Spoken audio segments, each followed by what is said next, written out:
പോർമുഖം തുറന്ന് സ്പീക്കർ തെരഞ്ഞെടുപ്പിൽ മത്സരത്തിന് തയ്യാറായി പ്രതിപക്ഷം. ഓം ബിർളയ്ക്കെതിരെ കൊടിക്കുന്നിൽ സുരേഷ് ഇന്ത്യ സഖ്യ സ്ഥാനാർത്ഥി. ഡെപ്യൂട്ടി സ്പീക്കർ സ്ഥാനം പ്രതിപക്ഷത്തിന് ലഭിച്ചാൽ മത്സരത്തിൽ നിന്ന് പിന്മാറാമെന്ന് Congress.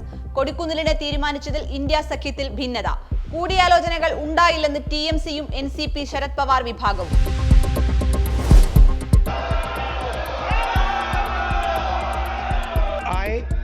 Rahul Gandhi, having been elected a member of the House of the People, do solemnly affirm that I will bear true faith and allegiance to the Constitution of India as by law established. പ്രതിപക്ഷ ആരവങ്ങൾക്കിടയിൽ ഭരണഘടന ഉയർത്തിക്കാട്ടി MP-യായി രാഹുൽ ഗാന്ധിയുടെ സത്യപ്രതിജ്ഞ.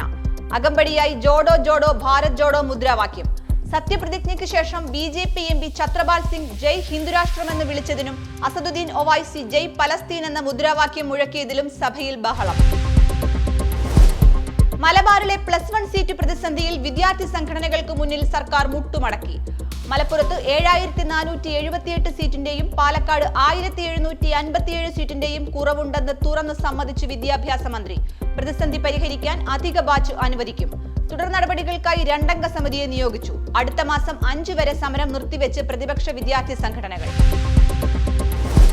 TP വധക്കേസ് ശിക്ഷാ ഇളവ് സഭയിൽ ഉന്നയിക്കാൻ അനുവദിക്കാതെ സർക്കാരിന് സ്പീക്കറുടെ വഴിവിട്ട സഹായം. അടിയന്തര പ്രമേയ നോട്ടീസിന് പോലും അനുമതിയില്ല. ഇളവ് നൽകില്ലെന്ന് സർക്കാർ വ്യക്തമാക്കിയെന്ന് വിശദീകരണം. സർക്കാരിന് പ്രതികളെ ഭയമെന്ന് പ്രതിപക്ഷം. മദ്യനയ അഴിമതി കേസിൽ ഡൽഹി മുഖ്യമന്ത്രി അരവിന്ദ് കെജ്രിവാളിന് വൻ തിരിച്ചടി. വിചാരണ കോടതിയുടെ ജാമ്യ ഉത്തരവ് ഡൽഹി ഹൈക്കോടതി സ്റ്റേ ചെയ്തു. കെജ്രിവാളിനെതിരായ തെളിവുകൾ വിചാരണ കോടതി കൃത്യമായി പരിശോധിച്ചില്ലെന്ന് ഹൈക്കോടതി. ജാമ്യാപേക്ഷ സുപ്രീം കോടതി നാളെ പരിഗണിക്കും. പള്ളിത്തർക്കത്തിൽ സർക്കാരിനെതിരെ പോർമുഖം തുറന്ന് ഓർത്തഡോക്സ് സഭ. സുപ്രീം കോടതി വിധി നടപ്പാക്കാതെ നാടകം കളിക്കുന്നുവെന്ന് യൂഹനോൻ മാർ ദിയസ്കോറോസ് മെത്രാപ്പൊലീത്ത. ഭരണാധികാരികളുടേത് സഭയെ കളിയാക്കുന്ന രീതി. പള്ളികൾ കയ്യേറി ഓർത്തഡോക്സ് വിഭാഗം അരാജകത്വം സൃഷ്ടിക്കുന്നുവെന്ന് യാക്കോബായ സുറിയാനി സഭ. എറണാകുളം ഓടക്കാലി പള്ളിയിൽ ഇരു വിഭാഗവും തമ്മിൽ സംഘർഷം. കേരള ബാങ്കിനെ C ക്ലാസ് പട്ടികയിലേക്ക് തരം താഴ്ത്തി റിസർവ് ബാങ്ക്. വായ്പാ വിതരണത്തിനടക്കം കടുത്ത നിയന്ത്രണം. 25 ലക്ഷത്തിന് മുകളിൽ വ്യക്തിഗത വായ്പ അനുവദിക്കാനാവില്ല.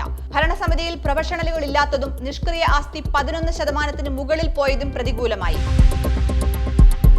മാധ്യമപ്രവർത്തനം അവസാനിപ്പിച്ച് 2016 സജീവ രാഷ്ട്രീയത്തിലേക്ക് ഇറങ്ങിയ മുതിർന്ന ദൃശ്യമാധ്യമ പ്രവർത്തകൻ MV നികേഷ് കുമാർ വീണ്ടും CPM രാഷ്ട്രീയത്തിലേക്ക്. നിയമസഭാ തെരഞ്ഞെടുപ്പിൽ മുസ്ലിം ലീഗിലെ KM ഷാജിയോട് അഴീക്കോട് മണ്ഡലത്തിൽ തോറ്റതിനു പിന്നാലെ റിപ്പോർട്ടർ TVയിലൂടെ തന്നെ മാധ്യമരംഗത്ത് സജീവമാവുകയായിരുന്നു. നിലവിൽ പാർട്ടി അംഗമായ നികേഷിനെ CPM കണ്ണൂർ ജില്ലാ കമ്മിറ്റിയിൽ ക്ഷണിതാവായി ഉൾപ്പെടുത്തുമെന്നാണ് സൂചന.